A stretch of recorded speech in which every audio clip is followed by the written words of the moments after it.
And today, we're talking about the global surging energy prices, which many of you have probably noticed when looking at your monthly bills. From heating or cooling our homes to cooking our food and making the products we buy, energy, it is at the heart of everything we do. And when prices rise, we all pay for it.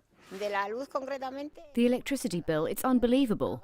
I used to pay about €70 per month, and now I'm paying about €200. At home, I try to put the washing machine and the dishwasher like in weekends because it's half price, not half price, but cheaper. And also at night after 12. And also we put two sweaters instead of one. Europe has been particularly hard hit. Take a look at this. The wholesale price of gas on the continent cost 10 times more in December than at the beginning of 2021. The big question many around the world are asking, what's behind this surge? Why all of a sudden these much higher prices? Well, here's our consumer affairs expert to explain. There are lots of reasons for the big squeeze that we've all been feeling with gas prices. The first factors are to do with the weather. So last winter, particularly in Europe, it was very cold. That meant we used a lot more of the gas reserves that are stored up in different countries. Then there wasn't much wind over the summer, so we were still depending on those stored gas reserves, running them down even further.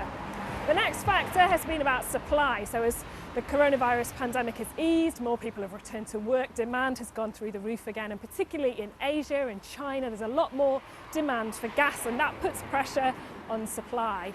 And the third reason is those geopolitical factors. Russia in particular, very unwilling to supply any extra gas beyond what they're contracted for, even though there is real demand for it. That's causing problems across the market and meaning we're all paying more for gas.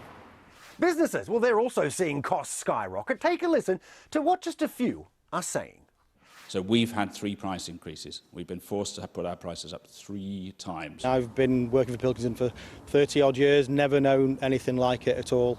And the impact is literally millions of pounds a month. I've been in this business 29 years and I've never experienced this. Not the sustained price increases. I don't see an end to it at the minute. In the long term, the prices won't change, and there'll be this kind of idea that because we've dealt with them in this current situation, we'll suddenly be normalised to the idea that that's okay to keep those prices the same. We might have to change our prices. Policymakers, well, they are scrambling, trying to ease the burden. The French government, they have laid out plans to limit bills hiking to 4% this year, forcing the state energy giant EDF to take a $9.5 billion hit. In Germany, well, it's reduced the amount consumers are paying to support renewable energy investment by more than 40%. And here in the UK, energy suppliers are in discussions with the government about subsidies to reduce those soaring prices.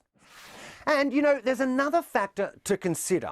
The world, it is transitioning from fossil fuels to renewable energy. And that costs money.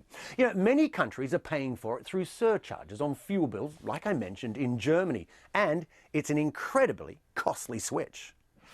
Yeah, so to transition all energy worldwide for all purposes, that's electricity, transportation, buildings, and industry, entirely to clean renewable energy, namely wind, water, and solar power and storage, providing electricity for all these energy sectors, it would cost on the order of $62 trillion up front worldwide. But that will eliminate global warming, air pollution worldwide, 7 million deaths per year, and provide energy security for decades to centuries to come.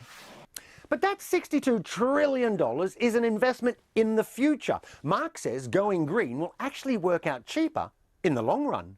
Right now, we pay about $12 trillion per year for fossil fuels worldwide for all energy purposes. And that's expected to go up to about $18 trillion per year by 2050. However, if we transition all energy to wind, water, and solar, that energy cost per year goes down to about $7 trillion per year because electricity powered by wind, water, solar is much more efficient than internal combustion with fossil fuels.